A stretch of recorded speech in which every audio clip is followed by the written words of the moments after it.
Assalamualaikum warahmatullahi wabarakatuh. Selamat datang kembali.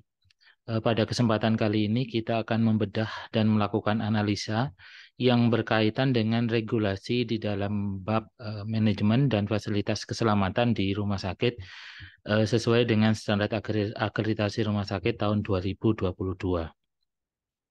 Di dalam pelaksanaan akreditasi rumah sakit, bab ini kita sebut dengan bab MFK, yaitu Manajemen Fasilitas dan Keselamatan.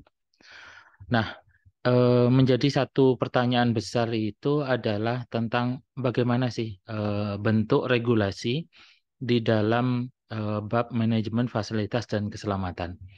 Apabila kita telaah bab tersebut, regulasi terletak pada standar MFK 1, yaitu rumah sakit mematuhi persyaratan sesuai dengan peraturan perundang-undangan yang berkaitan dengan bangunan, sarana, prasarana, dan peralatan medis di rumah sakit. Jadi, sarana dan prasarana peralatan medis di rumah sakit, sarana dan prasarana bangunan di rumah sakit menjadi bagian penilaian dari bab manajemen fasilitas dan keselamatan. Nah, pada elemen penilaian yang pertama, rumah sakit menetapkan regulasi terkait dengan manajemen fasilitas dan keselamatan, meliputi poin A sampai dengan poin C pada gambaran umum. Jadi kalau kita lihat eh, regulasi-regulasi, kontennya itu adalah konten tentang kepemimpinan dan perencanaan.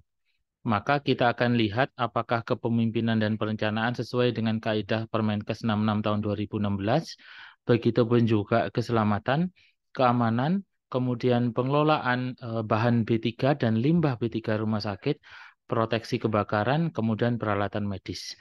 Nah, berkaitan dengan sistem utilitas, maka kita akan kaji melalui dua Permenkes utama, yaitu Permenkes 66 tahun 2016 tentang K3 di rumah sakit dan Permenkes nomor 7 tahun 2019 tentang kesehatan lingkungan.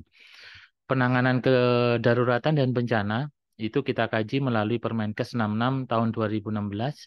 Konstruksi dan renovasi kita kaji melalui 3 dokumen besar, yaitu Permenkes 66 tahun 2016, Permenkes 24 tahun 2016, dan Pedoman Teknis Bangunan Rumah Sakit tahun 2012, sesuai dengan klasifikasi rumah sakitnya, yaitu rumah sakit B, C, dan rumah sakit D.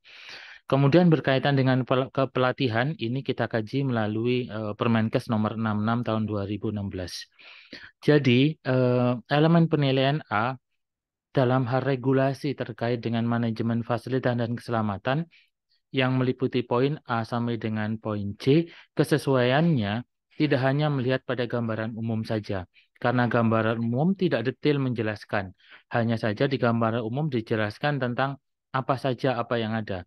Tentang konten dari masing-masing, misalkan kepemimpinan dan perencanaan, tentu harus kita lihat melalui Permenkes nomor 66 tahun 2016 tentang K3 di rumah sakit. Kemudian elemen penilaian B, rumah sakit telah melengkapi izin-izin dan sertifikasi yang masih berlaku sesuai dengan peraturan perundang-undangan. Menjadi pertanyaan, apa jenis izin yang wajib yang ada di rumah sakit? Kemudian yang C, elemen penilaian C adalah pimpinan rumah sakit memenuhi perencanaan anggaran dan sumber daya serta memastikan rumah sakit memenuhi persyaratan perundang-undangan. Maka apa saja yang dikategorikan dukungan anggaran, pada akun anggaran apa saja, dan sumber daya di rumah sakit itu tafsirnya itu seperti apa? Apakah cukup dengan SDM, ataukah perlu ada sarana dan prasarana, ataukah ada ketentuan yang lain? Nah, berkaitan dengan itu, di dalam kaidah maksud dan tujuan yang ada di MFK, maka dijelaskan ada 4 bagian besar. Yang pertama, rumah sakit harus mematuhi peraturan perundang-undangan. Yang kedua, rumah sakit menjaga fasilitas fisik dan lingkungan yang dimilikinya dengan melakukan proses inspeksi fasilitas secara berkala dan proaktif, kemudian membuat strategi untuk mengurangi resiko dan lain sebagainya. Kemudian yang ketiga itu adalah rumah sakit dan penanggung jawab fasilitas keselamatan mengetahui dan menerapkan hukum dan peraturan perundang-undangan untuk keselamatan gedung dan kebakaran dan persyaratan-persyaratan yang lainnya. Jadi bangunan rumah sakit harus sesuai dengan kaidah-kaidah standar bangunan rumah sakit. Kemudian yang terakhir adalah perencanaan dan penganggaran.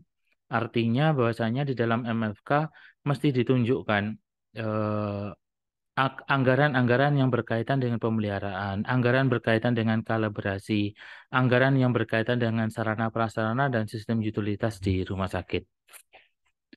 Nah, ini adalah daftar izin rumah sakit.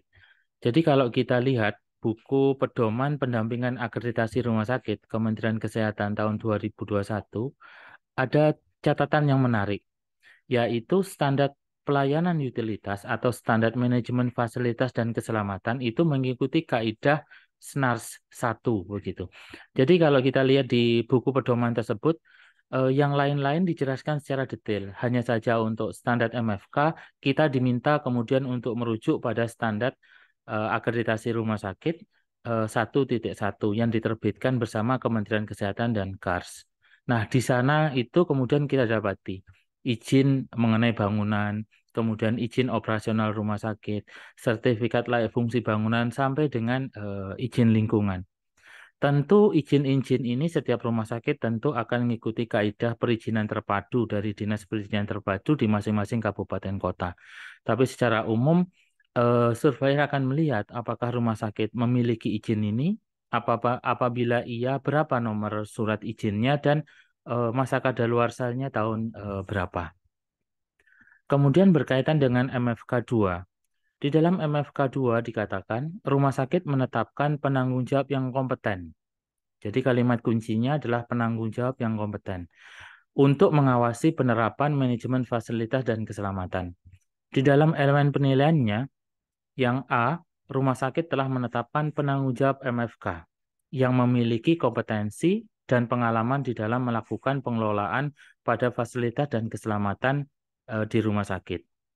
Kemudian penanggung jawab MFK menyusun program manajemen dan fasilitas dan keselamatan. Meliputi adalah keselamatan, keamanan, bahan dan limbah berbahaya sampai dengan pengawasan pada para tenan dan penyewa. Yang dimaksud penanggung jawab MFK kalau kita merujuk, maka kita akan merujuk pada gambaran umum. Dikatakan bahwasanya rumah sakit perlu membentuk satuan kerja. Jadi rumah sakit membentuk satuan kerja MFK, Manajemen Fasilitas dan Keselamatan, yang dapat mengelola, memantau, dan memastikan fasilitas dan pengaturan keselamatan yang ada, sehingga tidak menimbulkan potensi bahaya dan resiko. Nah, di paragraf berikutnya dijelaskan bahwasanya satuan kerja yang dapat dibentuk berupa komite atau tim K3RS. Jadi satuan kerja yang dimaksudkan oleh MFK itu adalah komite atau tim K3RS. Jadi bukan tim MFK, tapi tim K3RS yang disesuaikan dengan kebutuhan, ketersediaan sumber daya, dan beban kerja rumah sakit. Nah, kalau kita merujuk pada ketentuan Permenkes nomor 66 tahun 2016, disebutkan di pasal 3, setiap rumah sakit wajib menyelenggarakan K3RS. Jadi setiap rumah sakit wajib menyelenggarakan K3RS. Dan penyelenggara K3RS tersebut meliputi membentuk dan mengembangkan SMK3 dan menerapkan standar K3RS. Jadi demikian penjelasan tentang analisa singkat tentang regulasi MFK di rumah sakit berkaitan dengan penanggung jawab MFK, kemudian penerapan program tentu nanti akan kita kaji lebih lanjut di pertemuan berikutnya. Terima kasih. Sampai bertemu pada kesempatan dan video-video selanjutnya. Assalamualaikum warahmatullahi wabarakatuh.